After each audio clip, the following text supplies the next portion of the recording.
Hey guys, welcome to the Thread of Thoughts podcast. I am your host, Tia. I really want to apologize in advance if I still sound congested and just nasally like I did in the last episode. I was sick the entire week of Thanksgiving, and though I'm feeling better, I still am like a little congested, like you can still hear it. And I'm just so ready for that to be over. So I do apologize in advance. So please just, bear with me. But I realized that in the previous episode, I sort of just explained my experience, being terminated, getting fired from a job, but I didn't really go in depth about how it affected me and the trauma that was brought along with this and, the new habits and tactics that I've developed due to this situation. Now, in the last episode, I expressed a little bit of my thoughts regarding the financial aspect of it all, but I thought we should talk a little bit more about that today. My termination experience really added to my financial trauma, but I think we should break down what financial trauma actually is. Starting with trauma, from a definition I received on the internet, it says that trauma is the lasting emotional response that often results from living through a distressing event. Now, financial trauma can be caused by a change in finances or income. And I think there are so many people dealing with financial trauma, and it sort of instills a fear in people. We live in times today where people can't even leave their toxic relationships because a one bed, one bath costs $2,500, and some people don't even see that in one check. We live in times where people aren't stealing because they don't have it, but because why would they pay $6 for a carton of eggs? You know what I'm saying? And I'm not justifying stealing. I'm completely against that. I don't think that's right. It's never been right to me, really. But it's reality. And inflation is extremely real right now. And I think we're all feeling it. And it's just insane. There are so many factors that can cause financial trauma. And in my case, it was losing my job. For other people, it may be bankruptcy, student loans, divorce, whatever. Many other situations can create financial trauma. I think that once you experience financial trauma, it truly has the ability to transform your relationship with money overall. Previously, I didn't have a good relationship with money, and I think a lot of those bad habits were passed down to me through generations and from what I've experienced and witnessed in my childhood.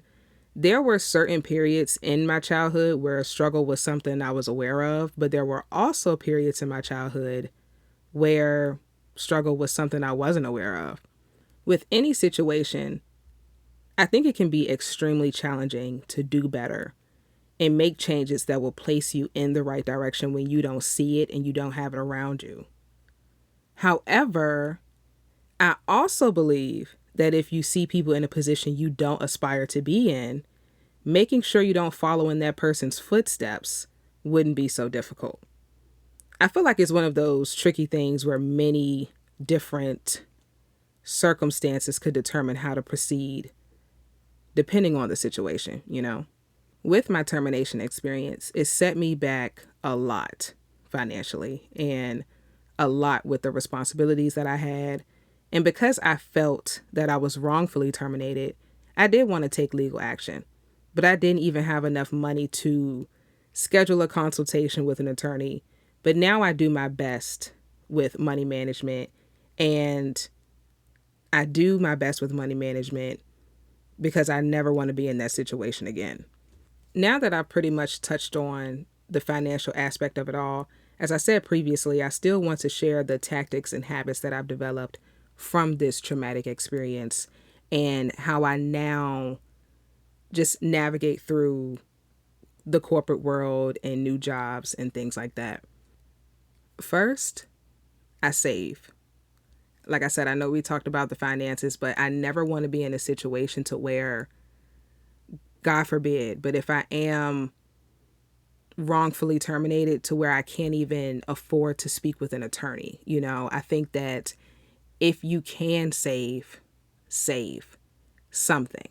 When I got fired, I had nothing, nothing, not a dime, like very little to nothing. And if I did have anything to my name, it had to be used towards my necessities and my responsibilities, not to attempting to speak with an attorney. Because in that situation, that would have been something that I might have won, might have not won, so I just didn't want to put money towards that I didn't have, and I really needed to focus on my priorities and responsibilities and just me getting through day to day until I found my next job. I feel like a lot of people always say, save, save, save, do this with your check, but you cannot tell people to save if they can't afford to save. You have people seeing $1,000 checks, rent maybe $950, then they just have to live off of $50 for the next 2 weeks. So I'm not going to sit here and say, save, you need to save, because everyone can't save. People are always like, save something, but that the days and times we are living in now, saving becomes harder and harder. But I always try to save if I can. And like I said, I just would never want to be in that situation again. And I would like to have some sort of funds to where if I need to take legal action, I can. The next thing I do is keep all of my emails. I never delete any of my emails. And paper trail is just everything. Emails are evidence for small situations, big situations, for anything as small as, oh, I never received that document from you, to just keeping all of your praise or keeping all of the accomplishments and things that you've achieved, so that like if it's a time where they're trying to do layoffs or trying to let you go, you have that evidence to go back to show them what you have done towards the company. I think that just keeping emails is everything. I never delete my work emails, like, at all. Also, speaking of emails, I take the time to read and review my emails and take time to respond. I think that in the corporate world, we're going to have people who frustrate us. We're going to have those emails that frustrate us. But I think that it's really important to not respond to emails so quickly out of an emotional response. I think that it's really good to just kind of take a step back and, respond to your emails with a more logical perspective on things. And it's also just a better business practice. I think that there have been times where I have I have impulsively responded to emails out of emotion, and that was not a good thing. So I definitely think that, just taking your time, as long as you get back to that person within 24 hours, just take your time and really sit through and think through what you're going to say and how you're going to say it.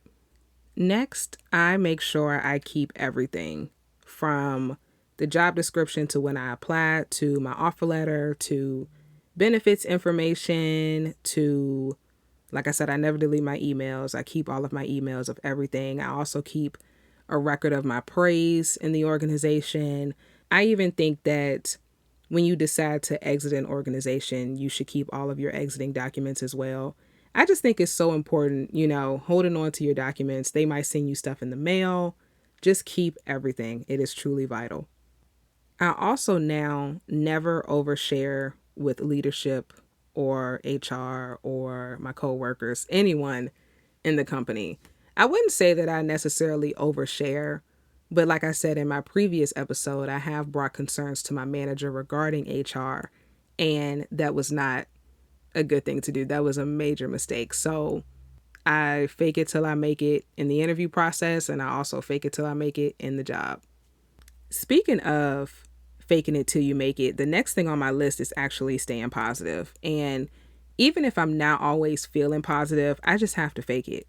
I said that in my previous episode, I feel like I was perceived as negative and aggressive. And I think that that is something that many Black people, especially Black women, are stereotyped as in the workplace. And it's just like something we can't avoid, you know? So I fake it till I make it. I'm all smiles. Even if I'm not feeling that smiley, I just do what I have to do to get by. Another thing that I do is I learn people and I learn their roles.